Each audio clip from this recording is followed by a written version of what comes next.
आपण काही क्षणातच कार्यक्रमाला सुरुवात करणार आहोत.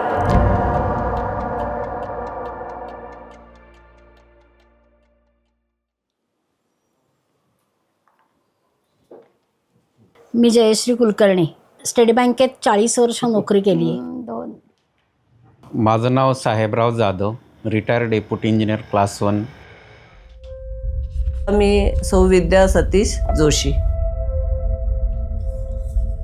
माझं नाव हेमांगी इनामदार, मी ज्वेलरीचा व्यवसाय करते.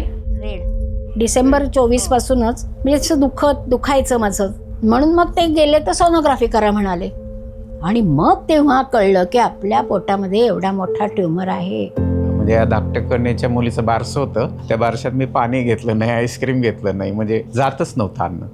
ती इंडोस्कोपी केली, मला अल्सर सांगितलं, म्हणजे कॅन्सरची गाठ नाही सांगितली, अल्सरची गाठ. 2024ला आम्ही गेलोत US ला. मी स्नान करताना माझ्या राईट स्तनाग्राला गाठ जाणवली. मला कॅन्सर असं डॉक्टरांनी ताबडतोब नाही सांगितलं. छोटीशी गाठ ब्रेस्टला जाणवली. मेमोग्राफी केली तर त्याच्यात ते लिहून आलं की तुम्हाला संशयास्पद दिसतंय. ते फिलिंग नाही सांगू शकत शब्दात. खूपच डेंजर फिलिंग होतं ते. कारण आपण गेलं की बाकीच्यांना आधार काय.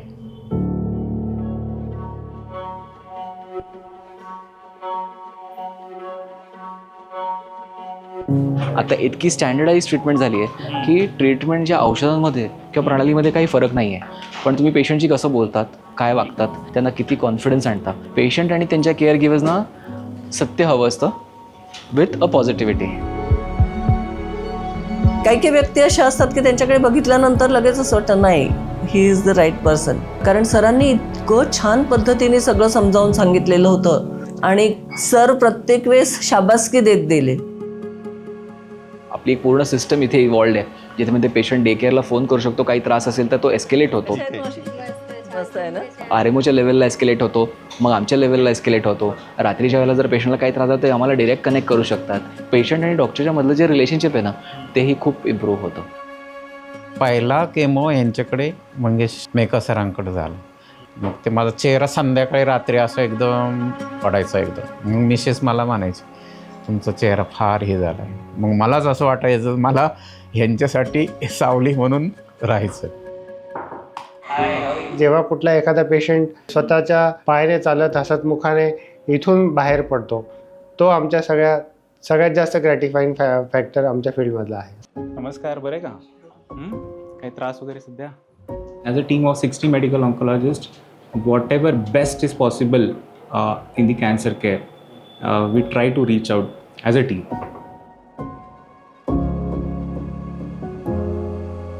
पहिल्या केमोला घाबरले, अगदी हातपाय लटपट कापत होते की बाबा केमो म्हणजे काय. तेव्हा मी सरांपाशीच खूप रडायला लागले.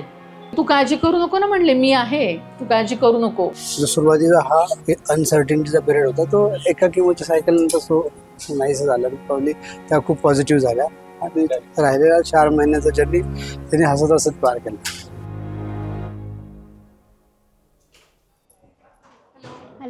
तर ते दवे मॅडमकडे गेल्यावर त्यांनी मला अगदी व्यवस्थित स्क्रीनला सगळं दाखवलं. ती कशी प्रोसेस कशी असणार आहे तुमची, हे सगळं सुद्धा माहिती असायला पाहिजे ना. हॅलो काकू, कसे आहात? मस्त आहे. Come come. Very good, very good. करायलाच हवेत.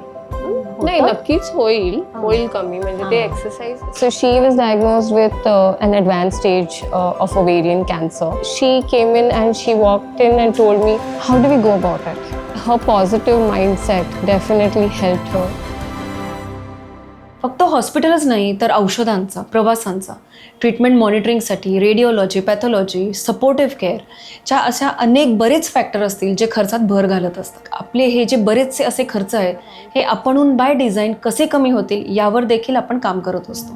सो तुम्ही विचाराल तर टोटल इफेक्टिव्ह खर्चामध्ये 30 ते 40% रिडक्शन ह्याच्याने होऊ शकतं. सर्वात महत्त्वाचं असतं की आपण कुठलाही डिसिजन घेताना हा योग्य आहे का नाही, हा बरोबर होतोय का नाही. म्हणजे whatever decision we had taken to go to the MOC, we are very happy.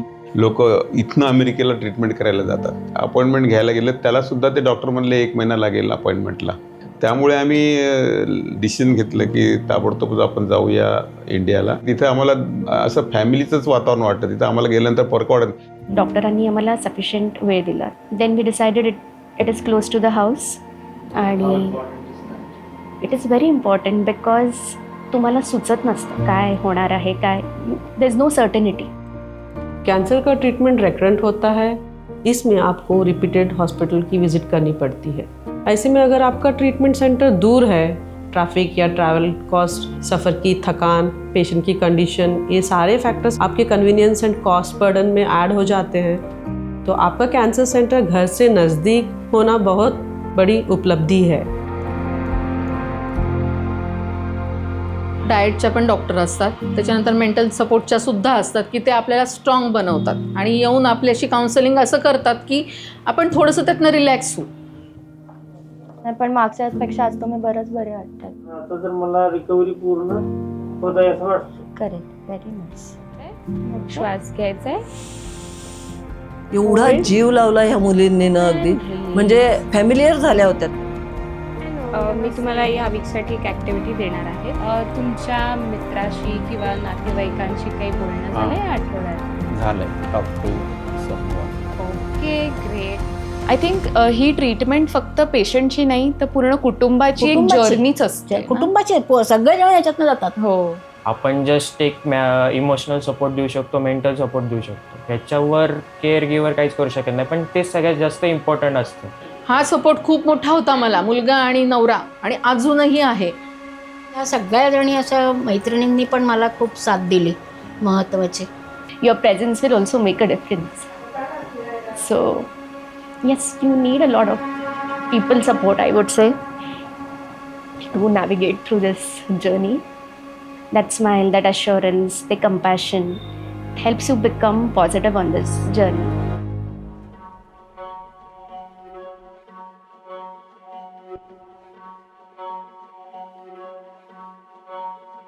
मानसिक बळ, घरच्यांची साथ आणि आनंदी वृत्ती यामुळे ज्यांनी कॅन्सरवर मात करून असं सकारात्मक ध्येय बाळगलं, अशा दुर्मिळ, निरागस आणि हट्टी पण निश्चयी व्यक्तिविशेषांचा सत्कार सोहळा म्हणजेच MOC कॅन्सर केअर पुणे आयोजित विजेता.